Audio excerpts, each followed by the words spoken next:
Bonjour et bienvenue dans cette vidéo. Et aujourd'hui, j'aimerais bien parler des avantages de chercher de l'aide pour nous, les hôtes potentiels émotionnels. Je m'appelle Agakura, je suis hôte potentiel émotionnel et coach.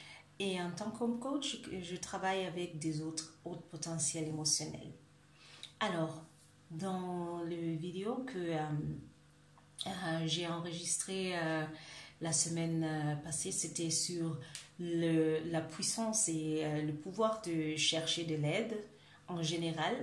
Et j'avais aussi dit que comme chercher de l'aide, c'est un acte si puissant, il est important que l'expert avec qui nous travaillons reconnaît cette puissance, cette force en nous et que cette force ne soit pas diminuée dans les séances, sinon qu'il faut la nourrir et le honrer, non? Qu'il faut que les experts nous reconnaissent comme une personne avec une puissance, avec de la force.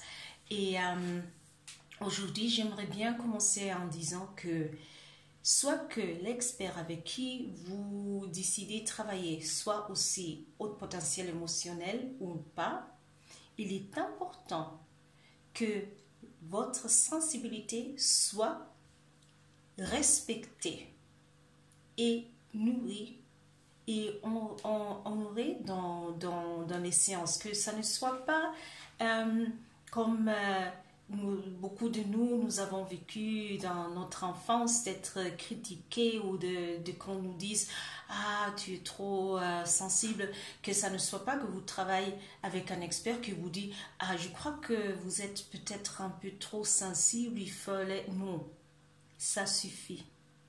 Il est important, et je le dis parce que j'ai déjà rencontré des psychologues.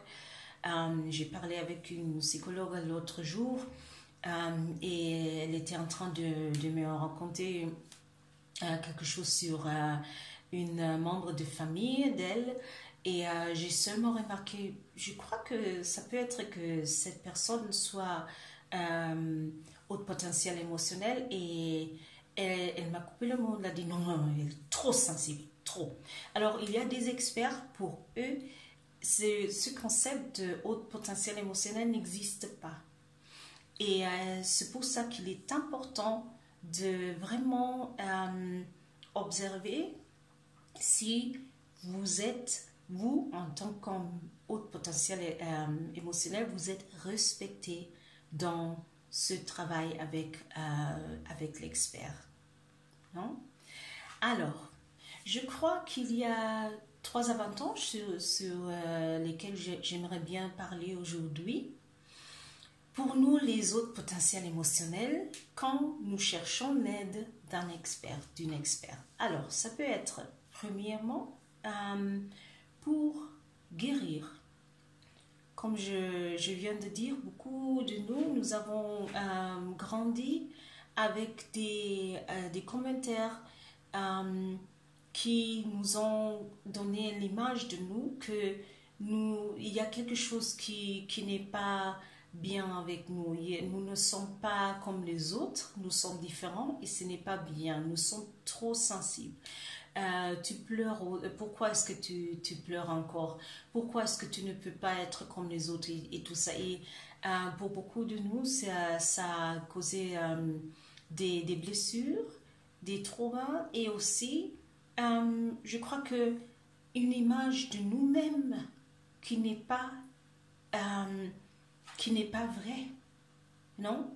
Et je crois que travailler avec un expert, ça peut être bien pour guérir de ces expériences, mais aussi d'avoir l'image de nous qui est le vrai image, qui dit je suis haut potentiel émotionnel.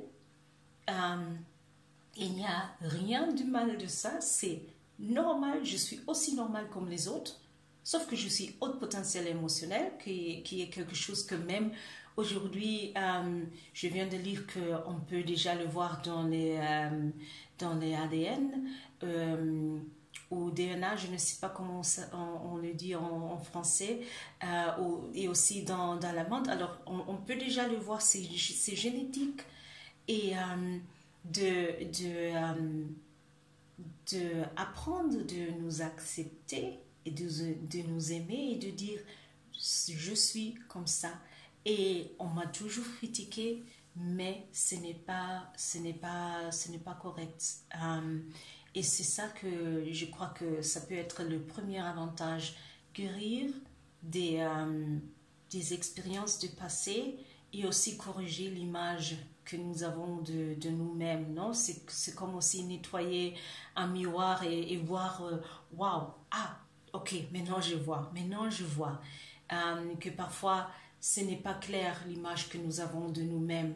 Et ça a été influé par ces commentaires que nous avons grandi en écoutant. Et la deuxième chose, c'est de avoir une rencontre avec nous-mêmes. Pour beaucoup de nous, pour la première fois, nous découvrons qui nous sommes. Et je crois que travailler avec un expert, c'est aussi créer cet espace où nous pouvons découvrir qui nous sommes, qui sont nos valeurs, nos désirs, nos besoins, qui sont les choses qui nous plaisent, qui nous donnent des joies. Parce que parfois, nous avons appris aussi de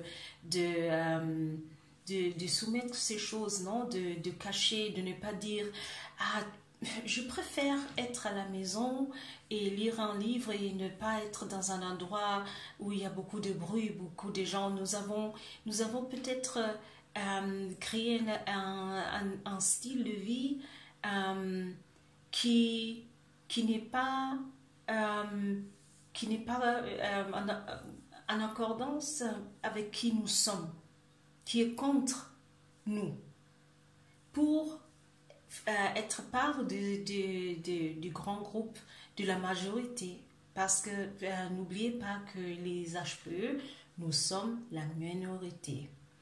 Et ce qui se passe beaucoup de fois, quand on est en minorité, on essaie de s'adapter et de faire les choses comme la majorité fait les choses. Alors, ça peut être important et un travail important avec un expert de comprendre qui est-ce que je suis, qui sommes-nous, qu'est-ce que nous avons, nous avons besoin de quoi, non? C'est important et il y a toujours des questions que l'expert peut nous poser et tout ça. Moi, j'ai aussi mon manière de travailler avec mes clients pour faire ce travail de découverte.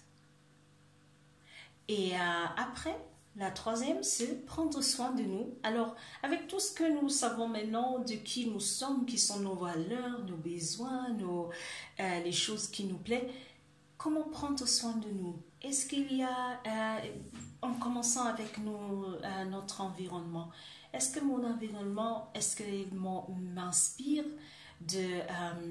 est-ce que je me sens, je peux m'identifier avec ce que je vois à mon entour? Et parfois, il y a des gens qui font des changements si grands comme dire, alors non, je vis dans une grande ville, mais je veux vivre dans une petite ville ou dans la montagne, ou je veux changer même des choses comme la décoration. Je me trouve mieux avec les couleurs plus chaleureuses ou avec les couleurs plus, comment est-ce qu'on dit, plus fort. Ça peut être des choses comme ça, non? De découvrir mon environnement, comment est-ce que je me sens et est-ce que c'est une réflexion de qui je suis ou c'est aussi pour m'adapter aux autres, non? Et aussi, deuxième chose, les gens avec qui je me vois avec fréquence, est-ce qu'ils sont bons pour moi? Est-ce qu'ils m'inspirent d'être moi-même? Est-ce que je je peux être qui je suis ou est-ce que je dois cacher ma vraie identité pour ne pas être critiquée? Est-ce que les choses que j'écoute, est-ce que les choses qu'ils disent, est-ce que c'est bien pour moi ou est-ce que ça fait du mal? Par exemple aussi, les gens, c'est très important. Est-ce il faut couper le contact avec certaines personnes parce que j'ai découvert que pour moi, ce n'est pas bon, par exemple. Et aussi le travail.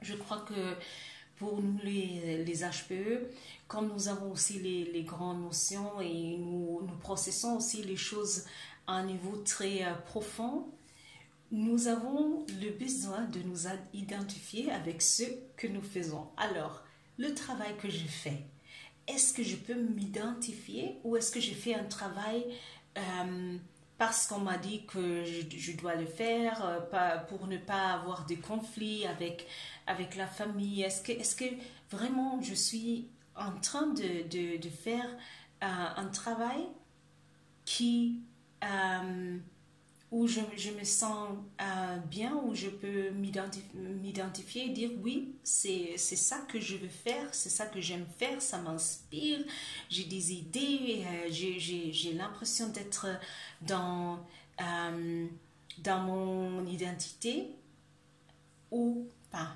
Alors, ça, c'est trois choses où je crois que ça peut être très bien de les travailler et découvrir avec l'aide d'un expert.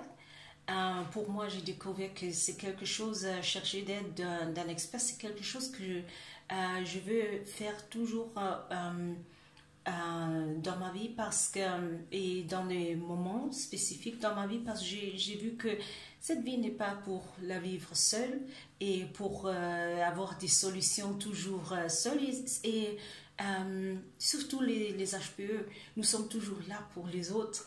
Alors il est aussi important de créer l'espace pour nous et où nous sommes écoutés et vus et où nous pouvons découvrir ces choses. Et aussi, je vais vous inviter que si vous voulez savoir plus sur comment je travaille en tant que coach, pour les autres potentiels émotionnels, je vous invite, vous pouvez toujours me contacter. Je laisse toujours mon contact dans les textes que je mets avec le vidéo. Et j'espère que ce vidéo vous a aidé un peu. Et j'espère vous revoir bien sûr dans une des prochaines vidéos. Merci beaucoup.